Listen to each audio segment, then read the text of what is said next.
Santa Penabur Mimpi. Inilah kisah sang Santa Penabur Mimpi,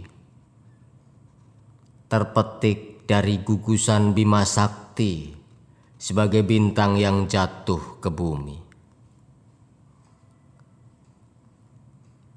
Inilah kisah tragis seorang santa. Petualangannya dibenturkan atas nama rasa, kesaksiannya ditegakkan atas nama dogma dosa. Dia datang dengan wajah bercahaya seperti pualam bercahaya bulan purnama, turun dari gugusannya, menyeberangi anomali, menerabas tapal batas kesangsian. Lalu di antara senyum agungnya, air matanya tak henti menyungai, melewati buah dada 1000 gunung untuk bermuara di tempiknya yang harum. Tetapi itulah daya pikatnya, senyumnya dan tangisnya seperti lukisan dan nyanyian surgawi. Dia turun ke bumi untuk mengasihi, memperlihatkan keindahan mimpi-mimpi, lalu mematuknya di tikungan hari di saat bumi membutuhkan keberadaannya. Dia, sebagaimana rencananya semula, tetap akan kembali ke Bima Sakti setelah seluruh muka bumi menjadi hamparan subur saat dia menabur mimpi-mimpi. Dia akan tetap dikenang sebagai yang terkasih sekaligus sebagai yang tersadis bagi bumi. Titik-titik air menggelincir dari dahan ke pucuk daun, dari pelan lalu beranjak deras beruntun. Sekujur tubuh Muntingia Kalabura menggigil, tersudut sunyi di tepi bengawan kecil. 7 kelelawar ribut, berebut buni yang tersembunyi, seperti gairah lelaki saat memuja susu kekasihnya. Angin dingin berhembus, menghempas di kulitnya, riak-riak yang menghambur ke tepian arogansi. Selendang itu berkibaran di antara titik-titik air. Aroma tubuh yang dikenalnya sudah tercium di kejauhan. Sang Santa Penabur Mimpi datang menghampiri. Aku sangat mencemaskanmu. Aku ingin bisa membuatmu nyaman. Tangan Santa menjulur, mengusap kening, mengusap kecemasan dan ancaman kematian. Keringat dingin masih deras membasah kulitnya. Lelaki yang lemah dan kalah lunglai di tepi bengawan. Aku amat merasakan lelahmu, kata Santa. Rambutnya nampak lebih panjang dari sebelumnya. Aku tahu kamu tertawa, tapi aku juga merasakan sedihmu. Santa Penabur Mimpi duduk dan lebih menunduk.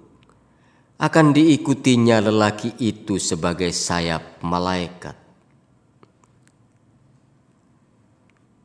Aku menangis ayem saat kamu menjamahku sore itu, bisiknya.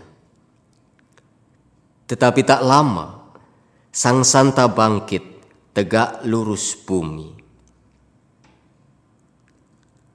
Aku bersamamu karena kamu selalu ada saat aku perlu. Santa menggamit tangannya, menyelaraskan jari jemarinya, dengan jari jemari bumi yang kering, hingga degup jantungnya seiring.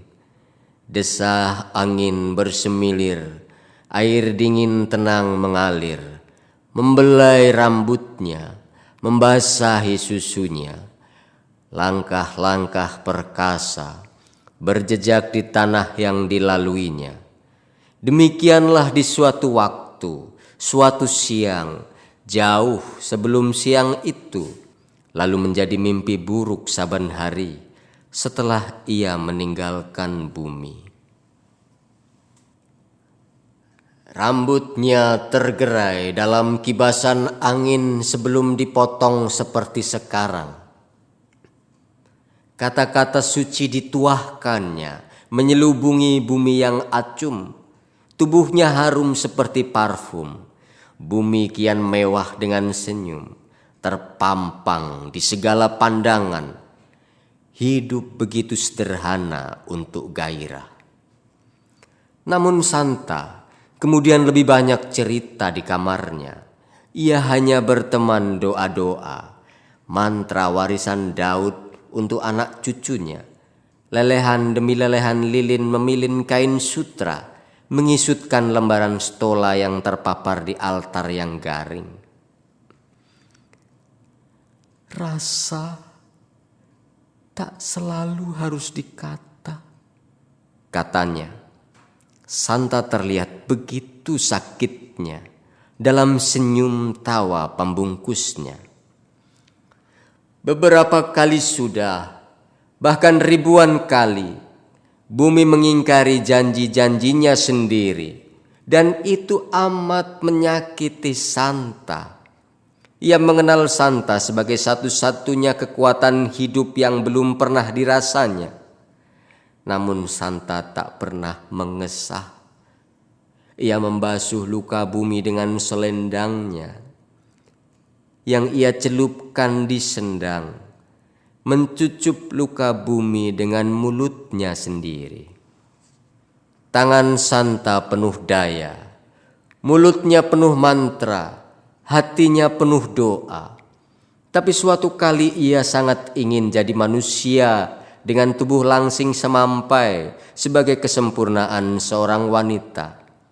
Meski bagi bumi, Santa terlalu sempurna dengan kemolekan tubuhnya yang ada, pipinya yang ranum, matanya yang purnama, bibirnya yang merekah, buah dadanya yang montok, hatinya yang murni menggemaskan bumi. Sudah cukup meluluh lantakan rasa gamang, sudah cukup membuat bumi bergairah kembali. Setelah menyawah, padi melimpah. Setelah luka, panen sukacita. Di kejauhan, dari bukit penuh ular berbisa, ia bernyanyi. Lagunya sampai ke bumi. Kemanapun pergimu, aku ada di hatimu. Mendekati jam 1 siang, serbuk sari bunga tebu beterbangan di hamparan ladang. Semua memperhatikan mereka. Galengan yang retak, gulutan yang gundah, giwang rumput di telinga, gelang kayu di pergelangan. Berharap sukacita, tapi sunyi semata. Siang lengang yang panjang seperti jalan setapak yang dilaluinya, tak juga nampak ujung akhirnya. Santa berulang kali tertunduk dalam hektik rutinitas saben hari, berusaha menjangkau bumi sembari membisikkan ke ruang-ruang. Aku mencarimu kemana-mana. Aku mencarimu kemana-mana. Santa melihat air mata bumi terbendung di kelopak matanya, tapi ia tak akan berbuat apa-apa. Ia pikir bumi harus tumbuh dewasa, bangkit atas kemauan sendiri, bangkit atas kekuatan sendiri adalah keberhasilan sebuah juang. Langit pucat. Coretan merah saga di dahinya, di dalam bola matanya yang hitam, sendang dengan riak selendang, seperti sepasang sayap malaikat, seperti ingin mendekap, meyakinkan buminya. Ia istimewa senantiasa. Santa, ini perjalanan kematian. Jika kau telah pindahkan aku dari bayang gelap pepohonan ke tempat padang, di mana matahari menyinariku benderang, lalu kau padamkan, lalu kau tinggalkan. Santa, ini perjalanan kematian. Rasa segala luka, rasa segala duka bergelimang subur di perjalanan.